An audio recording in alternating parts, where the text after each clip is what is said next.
Hoje a gente vai conversar um pouco mais sobre teletrabalho, de acordo com a Instrução Normativa número 65, só que com um foco mais no processo de negociação, ou seja, quais os pontos que tem na Instrução Normativa que podem ser negociados. Vamos fazer uma análise um pouco sociológica do trabalho e, no final, a gente vai ver quais são os pontos que a gente pode pôr numa mesa de negociação. Com com relação ao trabalho remoto e ao teletrabalho, é preciso que a gente tenha clareza da diferença. Agora, com essa instituição normativa que institui o teletrabalho, é preciso que a gente dissocie o teletrabalho do trabalho remoto do Serviço Público Federal. O trabalho remoto ele se refere ao período da pandemia, que aí a gente teve que, na medida em que surgiu a necessidade e com um pouco de improviso e depois um pouco de planejamento, a gente teve que fazer o trabalho de circunstâncias diferenciadas, excepcionais, e chamamos de trabalho remoto. E aí tem toda uma situação de urgência que as instituições tiveram que se adequar e prover os servidores tanto das condições normais e com maior segurança para a saúde, como também, na medida do possível, estabelecer um bom ambiente de trabalho. Então, isso, por si só, já é motivo de muita negociação e de muito contato, de muito diálogo com os dirigentes máximos das instituições, mas, de qualquer maneira, é uma situação totalmente diferente do teletrabalho como um regime de trabalho. A gente viu no vídeo anterior quais são as possibilidades de regime de teletrabalho, né? O integral, o parcial e o 100% presencial. Então, né, e quais as condições para todos os regimes, né? Agora, a gente tem que entender o teletrabalho, e agora vamos focar no teletrabalho pós-pandemia, que é esse o sentido, embora que, se a instituição normativa diga que vigora a partir de 1º de setembro, ainda em setembro estaremos na condição de pandemia. Então, vamos ficar nessa condição circunstancial enquanto houver essa ainda não tiver sido controlado a pandemia, controlada a pandemia no Brasil, e enquanto a gente não tiver vacina, enquanto a gente tiver medidas de segurança suficientes para garantir as melhores condições de trabalho sem afetar a nossa saúde. Então, as instituições podem aderir agora ou no próximo ano, ou podem entender melhor.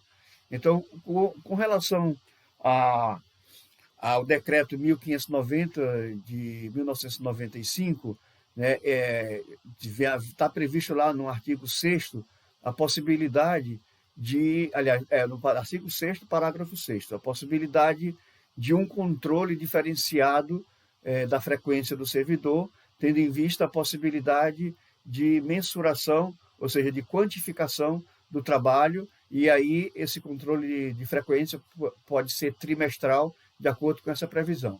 Desse modo, a gente já pode ver que, desde 95, já era possível ter essa modalidade de trabalho focada em resultado, né? Porque aí é possível mensurar tarefas e aí o controle de frequência passa a ser outro. O teletrabalho para o governo federal, ele tem exatamente, primeiro, a premissa do custo, né, do menor custo para a administração pública. Quanto menos houver de despesa para a administração, melhor. Agora, é lógico que quem incentivou mais, deu um governo para tomar essa iniciativa a partir de agora, foi a situação de teletrabalho, por causa da pandemia. Então, está evidenciado que houve sim economia e por isso, e também acabou sendo um projeto piloto, porque na prática viu-se que é possível e também muitos servidores gostaram do trabalho remoto, então o ambiente ficou mais favorável, né? Pode dizer que agora eles estão plantando em terra fértil, mas o que a gente precisa entender um pouco metodologicamente, né, a diferença do nosso modelo de relações de trabalho no Serviço Público Federal para esse novo modelo que eles estão chamando de programa de gestão, que tem foco em resultado. O nosso modelo, tanto a Lei 8.112, como as leis das carreiras do Serviço Público Federal, os decretos, as regulamentações das leis que tratam do regime jurídico e da carreira, e isso aí vale inclusive para empresas públicas mesmo que sendo regime seletista, né, sempre foi focado em processos. Então, a nossa estrutura de trabalho ela é focada no processo, que o processo seja feito da melhor forma possível, seja feito com eficiência. E aí, consequência disso, o nosso controle é pela jornada. A jornada é quem controla o processo. Na medida em que você estabelece que vai desenvolver um processo, você precisa dizer qual o tempo necessário para esse processo. Isso foi estabelecido um padrão, por exemplo, de 40 horas semanais para que se desenvolvam os processos. Mas aí, claro, tem leis específicas para carreiras específicas com jornadas diferentes, e existem várias formas de redução de jornada, que não é o nosso caso agora, não vamos tratar disso. Mas é importante lembrar que o processo, o foco, aliás, um regime de trabalho com foco no processo, o controle é a jornada. E um regime de trabalho com foco em resultado, o controle é a tarefa. E aí, pensando em tarefa, a gente vai pensar em metas, vai pensar em entrega, e aí é uma outra modalidade, vamos chamar assim, de trabalho. E essas duas naturezas, elas são importantes é importante que a gente tenha essa clareza, porque significa que para a gente ter o teletrabalho como um regime de trabalho, é preciso que haja uma mudança geral na nossa legislação enquanto servidores públicos federais, tanto no regime jurídico como nas carreiras. Isso aconteceu na iniciativa privada, ou mesmo nas empresas públicas que têm o vínculo empregatício baseado na CLT, com a reforma trabalhista que houve em 2017. A reforma da trabalhista estabeleceu o teletrabalho, mas ali foi uma reforma, mexeu com a CLT, mexeu com a Constituição, teve um trabalho gigantesco para que haja a reforma trabalhista. Então, é necessário que haja também uma reforma do Serviço Público Federal, do vínculo de trabalho dos servidores públicos federal, para que se estabeleça essa nova modalidade de trabalho, para se tornar plena. Então, o que a gente pode entender é que é um processo que o governo está estabelecendo, que de forma cautelosa e paulatinamente está mudando o nosso regime de trabalho. É bom que a gente fique atento, porque começa assim, com boas intenções, né, aparentemente, mas depois vem a parte amarga da situação, né? Por exemplo, a gente pode aqui citar uma possibilidade de tirar o auxílio alimentação, considerando que o servidor não está mais se deslocando para o trabalho e, portanto, o auxílio alimentação perde o sentido. Não vão levar em consideração que, ao ficar em casa, também as despesas do supermercado aumentaram, porque a gente fica mais tempo em casa, consome mais, e aí, consequentemente, as despesas do supermercado aumentam. E aí é um perigo a gente entender como normal e como boa uma coisa que no futuro pode vir a nos prejudicar. Então, não vou nem entrar em detalhes aqui de tantas outras possibilidades, só para lembrar que o teletrabalho ele implica numa série de mudanças, mesmo que não aconteça agora, mas é o ensaio para que venha depois. Uma possibilidade com foco, o trabalho focado no resultado, é o assédio. A situação de assédio com pressão para que os servidores entreguem aquele trabalho no tempo, na quantidade esperada.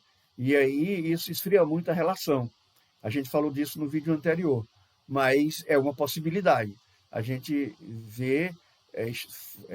ouve histórias de colegas trabalhadores da iniciativa privada, principalmente instituições financeiras e algumas outras instituições que trabalham com foco em resultados, a pressão que há em cima dos trabalhadores e o adoecimento mental que ocorre com esses trabalhadores. É preciso ter um acompanhamento para avaliar as consequências desse trabalho.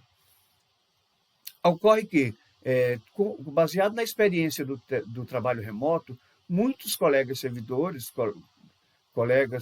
e servidoras, né, estão um pouco românticos com relação ao teletrabalho, aceitando a possibilidade do teletrabalho como uma coisa boa. É evidente que a gente precisa primeiro conhecer e depois emitir opinião e tomar uma decisão se deve ou não aderir ao teletrabalho. E aí vai caber a cada um e as condições de cada um, só quem sabe é quem realmente precisa e quem realmente entende que é bom. Agora, é importante que, ao aderir ao teletrabalho, haja uma avaliação constante.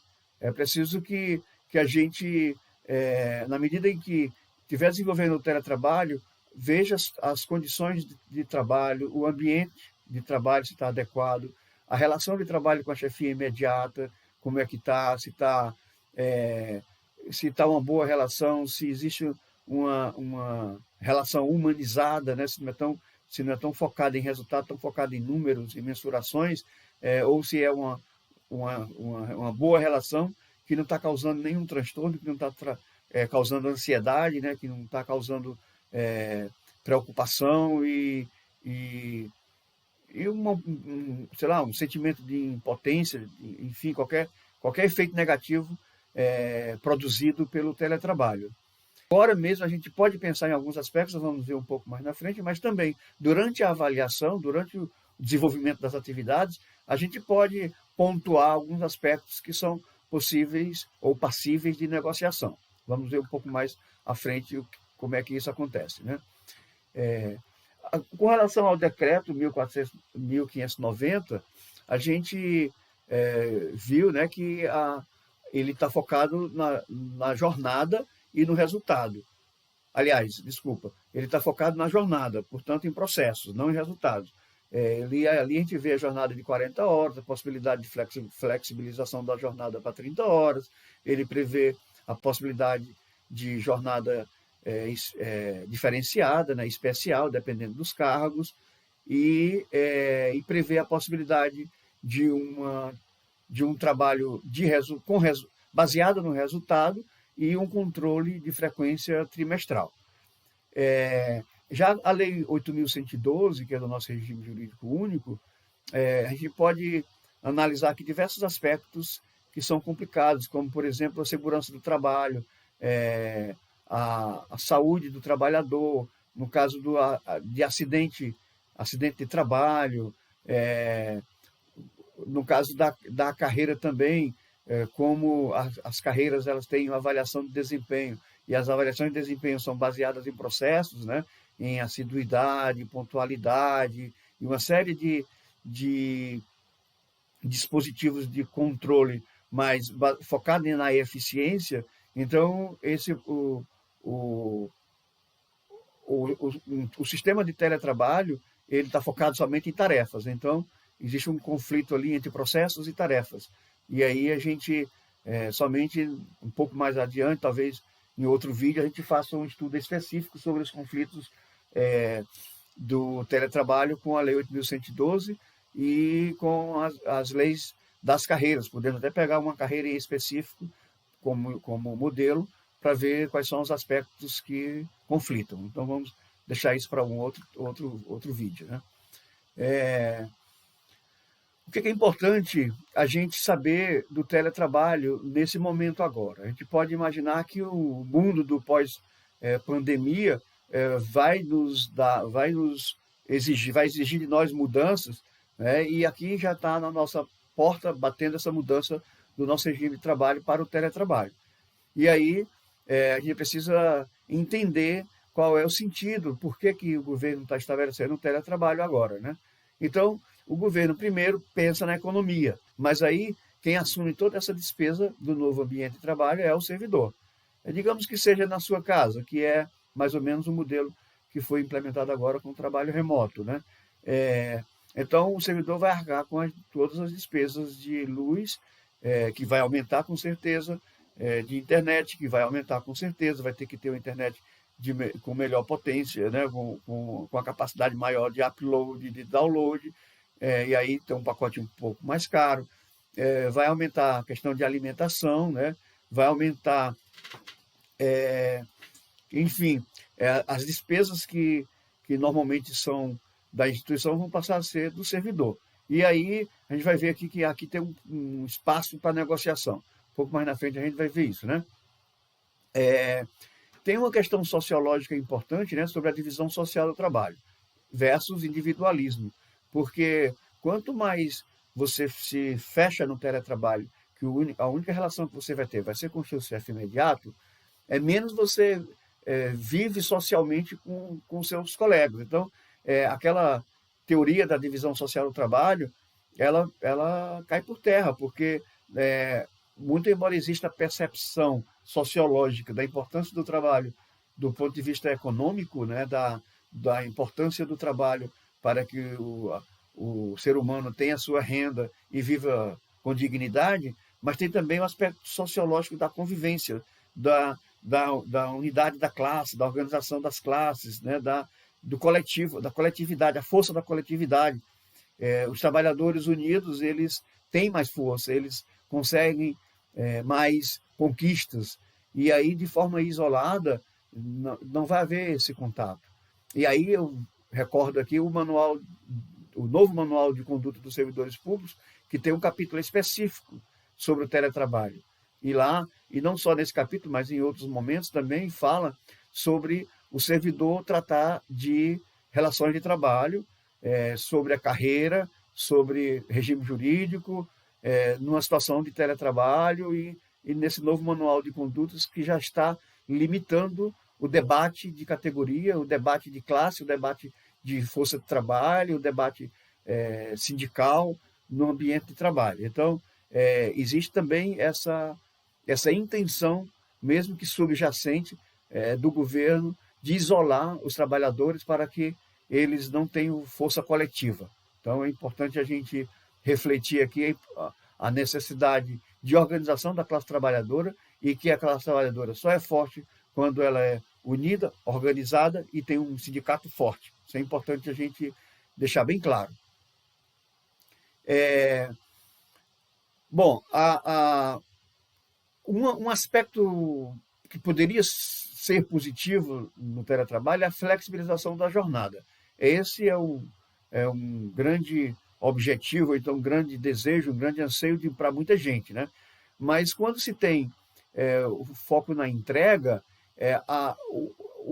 ao mesmo tempo é preciso que tenha uma determinada quantidade de horas trabalhadas para dar conta daquele resultado. Porém, com esse sistema híbrido que o governo está fazendo agora, que ele não pode descartar completamente o controle de jornada, porque tem o decreto que eu citei há pouco tempo, que diz que tem que ter o controle de jornada, e aí, nem que seja trimestralmente, mas tem que ter, o resultado ele vai ficar atrelado à jornada também. Então, tem um pouquinho de confusão metodológica entre processos e resultados, que aí, com certeza, isso vai ser ajustado um pouco mais para frente, né? Aí eu falei antes aí sobre os passos seguintes da reforma. Então, a gente está entendendo aqui que é um pontapé que o governo está dando para uma grande reforma nas relações de trabalho com os servidores públicos federais. Então, o que pode ser negociado? A gente pode negociar desde o planejamento, ou seja, da elaboração do programa de gestão, né, até no processo de avaliação do teletrabalho. E a gente já está pensando nessa perspectiva, por quê? Porque é uma realidade, já está instituído, já está dado o prazo para as instituições começarem a se manifestar, e é uma realidade que a gente vai ter que se planejar para ela. Muitas instituições com certeza vão aderir, umas primeiro e outras depois, mas é uma realidade. E aí a gente vai ter que conversar com as nossas categorias, com as nossas bases, para saber quais são os anseios. A gente tem que conversar, tem que instruir, né? Tem que levar essas informações e, ao mesmo tempo, sentir da própria comunidade o que é que ela acha, o que é que ela quer, e se ela quer o teletrabalho, como é que a gente vai implantar ou desenvolver as atividades em teletrabalho da melhor forma possível, menos traumática possível, com menos prejuízo possível para os trabalhadores, né? E aí a gente pode começar a negociar com os dirigentes máximos das instituições e com as chefias imediatas, para que haja as atividades, primeiro, sejam atreladas às atividades do cargo, que seja atrelada à jornada individual de cada servidor, com, com a capacidade técnica de cada servidor. Cada servidor tem já passou por processos de capacitação e, portanto, ele tem competência para determinadas atividades, então que essas competências sejam, aliás, que essas atividades sejam compatíveis com essas competências ou que sejam capacitados para novas competências. Isso também não tem problema, né? E aí também tem que ver situações individualizadas em decorrência de gênero, em decorrência de limitações físicas, de limitações mentais. Então, tem toda uma situação individualizada para que seja discutida no processo de implantação ou de planejamento do teletrabalho. É importante que tenha, desde o princípio, a abertura de negociação para que haja menos impacto na vida, né? Menos impacto negativo para a vida dos trabalhadores. Ainda com relação aos dirigentes máximos, né, é preciso que a gente negocie a possibilidade de mobilidade da estação de trabalho, de equipamentos de informática e o que mais for necessário para o desenvolvimento das atividades do servidor. Como a gente falou no vídeo anterior, o artigo 23 da sua normativa fala que o servidor tem que providenciar, não necessariamente comprar. E aí providenciar passa também, ou pode passar, por um processo de negociação com os dirigentes máximos das instituições, tendo em vista que esses móveis, esses equipamentos vão ficar obsoletos. Se muita gente aderir ao teletrabalho, então todo esse mobiliário e esses equipamentos vão ficar obsoletos nas instituições. Então, negociar para que para que haja mobilidade desses equipamentos e dos mobiliários para o novo local de teletrabalho, principalmente as cadeiras, né? Cadeiras ergonomicamente adequadas e que nem todo mundo tem e nem todo mundo pode comprar. E aí computadores com webcam, com microfone, que aí tudo vai ser feito por videoconferência, né? Reuniões, muitos contatos, então é importante que tenha equipamentos adequados também. E aí, como eu falei anteriormente também, a avaliação constante do teletrabalho quanto às condições de trabalho, relações de trabalho e saúde mental. Considerando as situações individualizadas de cada servidor, vai ter que ter um depois, né?